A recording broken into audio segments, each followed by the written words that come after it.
Hi hello friends, నేను మీ దాసరి కవిత. నాకు ఈ బండి మొన్న తెచ్చాను కదా 4 days బ్యాక్. ఆ రోజు నుంచి అందరూ అడుగుతున్నారు, కొంచెం ముందుగా ఆ రోజు నుంచి అడుగుతున్నారు ఏంది బండి, ఎంత ఎలా ఫ్యూచర్ ఏంటి అని. సో అందరికీ నేను చూపించలేదు, టైం కుదరలేదు. అందుకే ఈరోజు టైం తీసుకొని మరి మీకు చూపించబోతున్నా. సో బండి స్టార్ట్ చేద్దాం. దురదృష్టం ఏంటంటే నేను ఫస్ట్ రోజే నేను బండి తెచ్చినప్పటి నుంచి వర్షం స్టార్ట్ అయిందనమాట. నేను తెచ్చిన రోజు చాలా భయపడ్డా, అంటే ఆ రోజు తీసుకురాదు పట్ట. ఆ రోజు వర్షం వస్తుందని చాలా భయపడ్డా, రాలేదు. అదృష్టం కొద్ది నెక్స్ట్ డే ఎలా అయినా వర్షం వస్తుందని డౌట్ ఈ క్లాత్ తీసుకురావడం జరిగింది. సో నెక్స్ట్ తీసుకొచ్చిన రోజే ఫుల్ వర్షం వచ్చిందనమాట. ఇది ఎందుకంటే ఇది మెయిన్ కరెంట్ బండి కాబట్టి మనం చాలా జాగ్రత్తగా చూసుకోవాలి. దీని ఫ్యూచర్స్, ఈ బండి ఏంటి అని చెప్తా. ప్రైస్ అయితే చెప్పాను. ప్రైస్ మీరు వెళ్ళినప్పుడు మీరు ఎవరైనా బండి కొనాలనుకునే వాళ్ళైతే అక్కడికి వెళ్ళి మీరు బార్గెన్ చేసుకొని మాట్లాడుకోవచ్చు. సో ఫస్ట్ ఆఫ్ ఆల్ ఈ కంపెనీ నేమ్ వచ్చేసి షిరో నియో ఈ కంపెనీ నేమ్ అనమాట. సో అది ఈ బండి ఫ్యూచర్ వచ్చేసి ఇది నేను కలర్ 40 కలర్స్లో రేర్ కలర్ అనమాట. ఈ కలర్ చాలా తక్కువ ఉంటాయి బండిలో నాకు తెలిసినంత వరకు. నేను చాలా చోట్ల చూసి ఈ కలర్ మ్యాక్సిమం దొరకలేదు. లాస్ట్కి ఈ కలర్ నచ్చింది నాకు. దీన్ని స్కై బ్లూ కలర్ అంటారు అనమాట. ఈ బండి ఫ్యూచర్ వచ్చేసి ఇది 90 మైలేజ్ వస్తుంది. వాళ్ళ చెప్పిన ప్రకారం అయితే 90 మైలేజ్, 90 కిలోమీటర్లు తిరగచ్చు. ఒక్కసారి 8 అవర్స్ మనం ఖచ్చితంగా ఛార్జ్ పెట్టాలి. ఛార్జ్ పెట్టిన తర్వాత ప్రతిసారి 1 గంటకు ఒకసారి మనం ఛార్జింగ్ పెట్టకూడదు. అలా పెట్టడం వల్ల బ్యాటరీ వీక్ అవుతాయి. ఖచ్చితంగా 6 అవర్స్ పెట్టిన తర్వాత 8 అవర్స్ పెట్టిన తర్వాత మనం లాస్ట్ ఇంకా 10 కిలోమీటర్లు తిరగచ్చిన టైంలో మనం ఎక్కడైనా లాంగ్ వెళ్ళాలన్నప్పుడు ఫుల్లో పెట్టాలా, లేదంటే ఆఫ్ పెట్టినా సరిపోతుంది. మనం ఒక 2-3 డేస్కి ఒకసారి ఛార్జ్ పెట్టుకున్నా సరిపోతుంది. లాంగ్ వెళ్ళే వాళ్ళకైతే డైలీ అవసరం. లాంగ్ కాకుండా దగ్గర 20-30 కిలోమీటర్స్ తిరిగే వాళ్ళకైతే 2-3 డేస్కి ఒకసారి ఛార్జ్ చేయొచ్చు. ఇంకొకటి ఏంటంటే ఈ కంపెనీ నేను ఇప్పుడైతే 75 కిలోమీటర్లు తిరిగాను. సో దీనికి no helmet, no licence, no registration. ఇది కరెంట్ బండి, అంటే ఇది పొల్యూషన్ తగ్గించడానికి కరెంట్ బండిని తీసుకురావడం జరిగింది, ఇంట్రొడ్యూస్ చేశారు. అందరికీ తెలిసినదే. సో మామూలుగా రిజిస్ట్రేషన్ బండి అంటే పెట్రోల్ బండి రిజిస్ట్రేషన్ బండి అయితే వాళ్ళే హెల్మెట్ ఇస్తారు. సో దానికి లైసెన్స్ కంపల్సరీ. దీనికి ఎందుకు లేదంటే దీనికి తేడా ఏమైనా ఉందంటే, రిజిస్టర్ కంపెనీ ఏంటంటే పెట్రోల్ బండి అయితే స్పీడ్ ఎక్కువ ఉంటుంది అనమాట.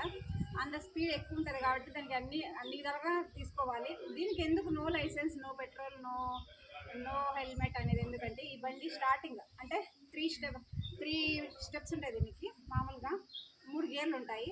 ఫస్ట్ గేర్ ఓన్లీ 25 స్పీడ్ వెళ్తుంది అనమాట. సెకండ్ గేర్ వచ్చి 35 స్పీడ్ వెళ్తుంది.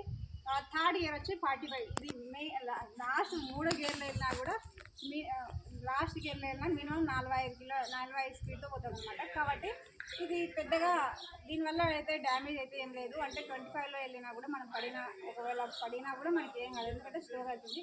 ఆ 25 నడవచ్చు కదా అని అంటారు చాలామంది. అలా ఏం లేదు, 25తో కూడా స్పీడ్ బాగుంటుంది. నేను ఈ షోరూమ్ నుంచి డైరెక్ట్గా మా ఇంటికి 67 కిలోమీటర్లు నార్మల్గా ఉంటుంది మా ఇంటికి. నేను డైరెక్ట్ షోరూమ్ నుంచి 25 స్పీడ్తో వచ్చి, అంటే ఎలా వస్తుంది వాళ్ళు చెప్పిన ప్రకారం లేదని నేను మా ఇంటికి వేసుకొచ్చిన. మా ఇంటికి మామూలుగా అయితే 67 కిలోమీటర్స్.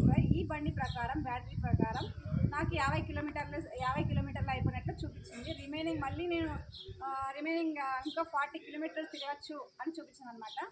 సో అది ఇంకొకటి ఏంటంటే చాలామంది ఈ బండ్లలో మోసపోయేది ఏంటంటే, సో వీడియో ప్రమోషన్ చూసి కొంటుంటారు కదా. వీడియో ప్రమోషన్లో అన్ని ఇన్స్ట్రక్షన్ చెప్పారు కాబట్టి మీరు ప్రతి ఇన్స్ట్రక్షన్ తెలుసుకోవాలి. దీంట్లో బండి కూడా వెయిట్ బట్టి బ్యాటరీ కొనసాగుతుంటుంది అనమాట. మన వెయిట్ బట్టినే అది అయిపోతుంది. సో వెయిట్ ఎక్కువ ఉండే వాళ్ళకైతే 25లో వెళ్తే ఓకే. వెయిట్ ఎక్కువ ఉండి సెకండ్ గేర్, థర్డ్ గేర్లో వెళ్తే 90 మైలేజ్ రాదు. సో 25లో వెళ్తేనే 90 కిలోమీటర్స్ తిరిగే వరకు 90 స్పీడ్తో వెళ్తే 25 స్పీడ్తో వెళ్తేనే 90 మైలేజ్ వస్తుంది అనమాట. సో ఇది ఇన్స్ట్రక్షన్ తెలుసుకోండి. మనకి చాలామంది ప్రమోషన్లో ఈ వీడియోలు ఇవన్నీ చెప్పారు. సో అనమాట. దీనికి రివర్స్ గేర్ ఒకటి ఉంది. రివర్స్ మనం కాలు తగ్గకుండా మన బండిలో కూర్చొని రివర్స్ వెళ్ళొచ్చు. ఇంకొకటి ఏంటంటే అల్లారం ఉంది. అల్లారం అంటే మన బండిని ఎవరైనా ఎత్తుకొని వెళ్తే మనకి అది సిగ్నల్ ఇచ్చే అలారం మోటో ఉంది. సో అదనమాట. సో ఇది ఇక దీనికైతే బ్యాక్ సైడ్ ఎవరైనా కూర్చోడానికి ఇలా ఇచ్చారు. సో డిక్కీ కూడా బాగుంది. దీనికి కలర్ బాగుంది, డిక్కీ బాగుంది. సో నాకైతే కొంచెం వెయిట్ అనిపిస్తుంది. తీసుకునే ముందు నాకు అట్లా అనిపించలేదు, కానీ తీసుకున్న తర్వాత ఏమనిపించింది అంటే నాకు ఇది కొంచెం బరువు అనిపిస్తుంది. ఎందుకంటే నేను వెయిట్ తక్కువ ఉన్నా కాబట్టి. సో నా వెయిట్కి ఈ వెయిట్కి చాలా అంటే నేను మనం వెయిట్ తక్కువ ఉన్నప్పుడు బండి ఇది 100 కేజెస్ మినిమం ఉంటుంది అనమాట అప్పుడు. సో నేను డ్రైవింగ్ నేర్చుకున్న తర్వాత నాకు ఇప్పుడు ఏమైనా ఇబ్బంది అనిపిస్తుంది అంటే స్పీడ్ బ్రేకర్ దగ్గర ఇంకా కొత్త కాబట్టి కొంచెం నాకు ఇబ్బంది అనిపిస్తుంది చాలా చోట్ల. అది నాకు ఒక ఇబ్బంది ఉంది. ఇంకా నేను బాగా ట్రైనింగ్ అవ్వాలి. అందుకే ఇంకా బండిని నేను డైరెక్ట్గా ట్రాఫిక్లోకి తీసుకోవడం లేదు. ఇంకా బాగా ట్రైనింగ్ అయిన తర్వాత ట్రాఫిక్లోకి తీసుకెళ్తా. సో పర్పస్ ఇది. సో కరెంట్ బండి ఇది. నేను కరెంట్ బండిని ఎందుకు తీసుకున్నాను అంటే చెప్తాను రండి. సో కరెంట్ బండి వేస్ట్ ఉండొచ్చు మిగతా మీ విషయంలో. నా విషయంలో ఏంటంటే నాకు మంత్లీ ఛార్జెస్ నేను కోర్టుకి కానీ బయటికి వెళ్ళడానికి నాకు మినిమం ఈజీగా ఫ్రీ బస్ ఉన్నా కూడా, ఫ్రీ బస్ కొన్ని చోట్లనే విలేజ్లోకి ఫ్రీ బస్ స్టాపింగ్ లేదు కాబట్టి నాకు ఈజీగా నెలకి 3,000 రూపాయలు ఖర్చు వస్తుంది. నెలకు 3,000 రూపాయలు చొప్పున 18 నెలలు 1.5 సంవత్సరంకి వేసుకుంటే 54,000 రూపాయలు అవుతుంది మనకి ఖర్చు. ఖచ్చితంగా ఓన్లీ ఛార్జెస్కి మాత్రమే అవుతుంది. ఈ బండి వాల్యూకి నా ఖర్చులకి ఈక్వల్ సరిపోతుంది. అంటే నేను 1.5 సంవత్సరం ఈ బండి తిప్పిన. బ్యాటరీ వచ్చి సంవత్సరం వ్యారంటీ, ఛార్జర్ వచ్చి 6 మంత్స్ వ్యారంటీ ఇస్తారు. నేను 1.5 సంవత్సరం తిప్పితే నా బండికి నేను పెట్టిన ఖర్చుకి బండికి సో ఈక్వల్ అవుతుంది. నాకైతే ఏం నష్టం